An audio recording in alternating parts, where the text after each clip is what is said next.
All right, guys, I'm about to show you a video that I saw earlier today in the morning. It's kind of crazy from heat exhaustion. This kid from college and the wrestling team, he was denied water. You're watching a college wrestler with just minutes left to live. He was suffering from heat Just minutes left to live. exhaustion and desperate for a sip of water. His parents say his coaches refused to help. Here's Lisa Guerrero. This college athlete is literally dying for a sip of water. He frantically tries to get into this building, but the door is locked. Grant's parents say he ran to this water fountain in a desperate attempt to find water, but the fountain was bone dry. His body was later found just yards away from here. People tried in vain to give 20-year-old Grant Brace CPR. 911. We got an emergency and I got a student. We found passed out. He's not moving. Is he breathing? No, I don't think so. A lot of people refer to him as a gentle giant. You know, he was a big guy, kind of intimidating to look at, but so soft and kind like a teddy bear.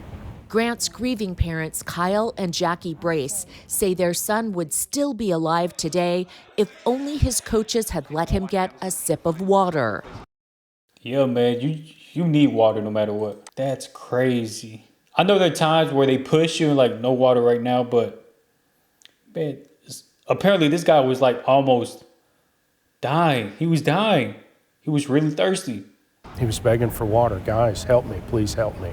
Can you describe what was going on with Grant in those last moments as he was trying to get through the doors? It was hot. It was very hot. The surveillance video showed that he was trying to get in the school to get help, wasn't successful, and then was found close to a water fountain on his hands and knees. An autopsy ruled Grant's death was preventable. The cause? Exertional heat stroke. It's inexcusable. On the day he died, Grant's parents say his coaches made him run up and down this steep hill 7 times. But when Grant became exhausted and begged for a water break, one of his coaches allegedly told him to keep going or he'd be kicked off the team. They called it Punishment Hill. That's what it was known on campus. It was a grueling day of practice in 80-degree heat here at the University of the Cumberlands in Kentucky. His friends on the wrestling squad made an effort at giving him water. But according to a wrongful death lawsuit, his 2 coaches yelled Grant needed to get the water himself. That's when the young man struggled to find water, only to face a locked door. He was panicked. He clearly needed help.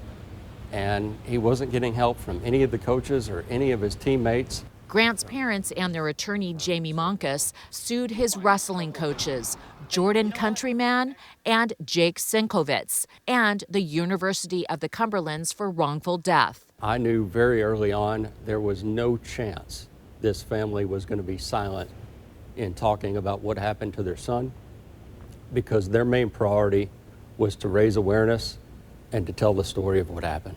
I think the coaches ultimately were responsible. His heartbroken sister, Kaylee, shared voice memos the family discovered Grant had recorded before he died. They don't give me a break. They're all constantly on my ass about the littlest things. It's a pretty messed up situation. That's crazy. If you really have to make memos or message somebody about that, that means it's something crazy. If I go to the gym and they push me, I'm not gonna be complaining or like tell my parents or like tell my partner or something like that. Tell my partner, hey man, something's going on. Unless it's a real situation. Unless it's something crazy. This is one of those situations where it's pretty critical. In them, she says Grant refers back to the previous season when he was already worried about his coach's alleged abusive behavior. Grant's daily blog for mom and dad in case something bad were to happen to me. Wow. He even made voice recordings just in case something bad were to happen to him.